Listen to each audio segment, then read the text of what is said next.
ഒരാൾ auto pilot മോഡലിൽ ജീവിച്ചുകൊണ്ടിരിക്കുകയാണ്. അതായത് അദ്ദേഹത്തിൻ്റെ ഇമോഷൻസ് അദ്ദേഹത്തെ എങ്ങോട്ട് വലിച്ചു കൊണ്ടുപോകുന്നോ അവിടെ ഉണ്ടാവും ആ വ്യക്തിക്ക് സ്വന്തമായ നിർണയങ്ങളില്ല, തീരുമാനങ്ങളൊന്നും എടുത്തു വെച്ചിട്ടില്ല, ജീവിതത്തിൽ ചില ധാർമ്മികമായ നിലപാടുകളൊന്നുമില്ല, വരുന്നിടത്ത് വെച്ച് കാണാമെന്ന് പോകുന്ന ആൾക്കാർ.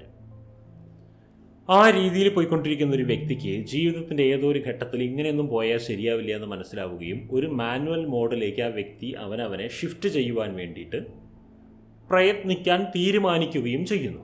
അതിന് പല കാരണങ്ങളുണ്ടായിരിക്കാം. ആരെങ്കിലും പ്രചോദിപ്പിച്ചിട്ടുണ്ടായിരിക്കാം അതൊരു വളരെ പ്രധാനപ്പെട്ട കാരണമാണ്.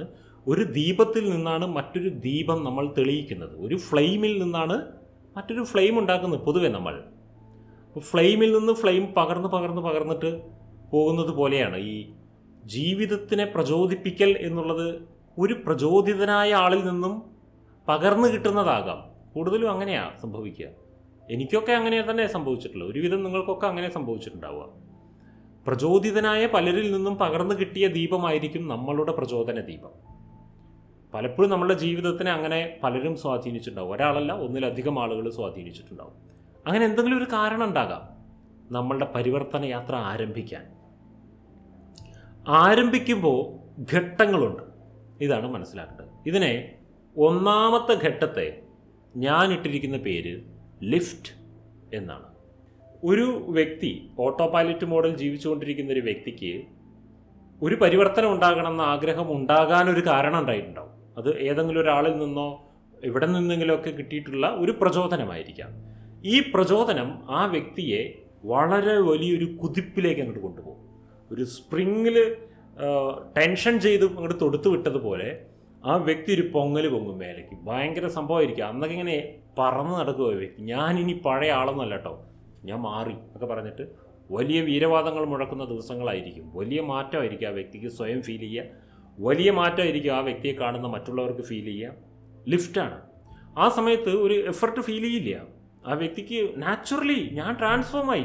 ഇതിപ്പോൾ എത്ര വലിയ പണിയുള്ളത്, ഞാൻ ഇതാണ് അത്ര വലിയ കാര്യമായി ചിന്തിച്ചത്, നിങ്ങൾക്കും ആവാൻ പറ്റും എന്നൊക്കെ പറഞ്ഞ് പൊതുവെ ട്രാൻസ്ഫോമഡ് ആയിട്ടുള്ള ഒരാൾ മറ്റുള്ളവരുടെ മുന്നിൽ വളരെയധികം വാചാലമാകുന്ന ഒരു മൊമെൻ്റ് ആയിരിക്കും ഇത്.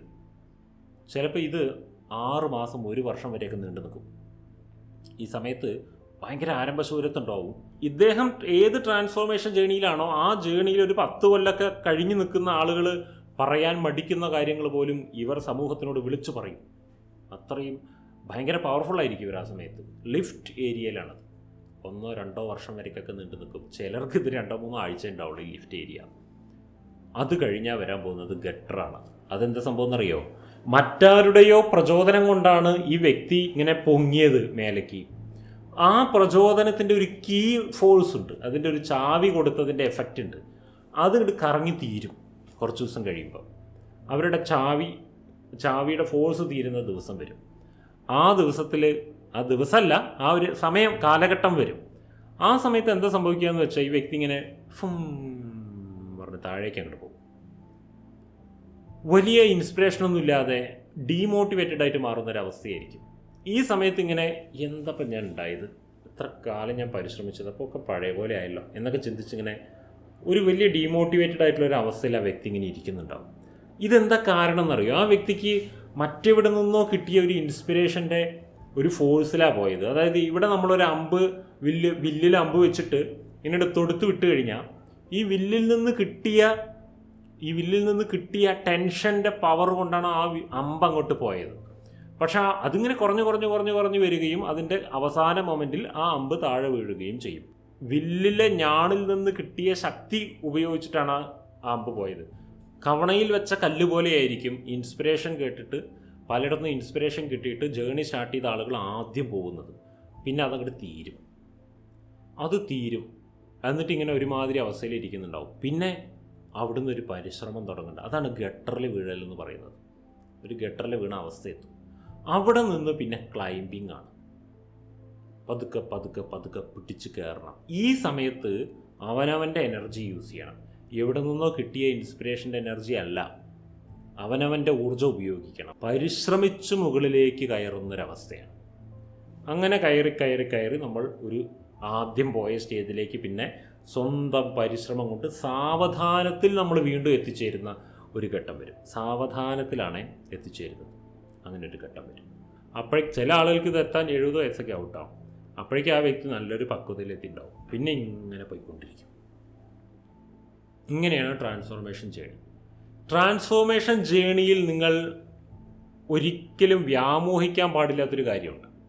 ഒരു രാത്രി കൊണ്ടെല്ലാം മാറ്റിമറിക്കുന്ന സ്വഭാവം.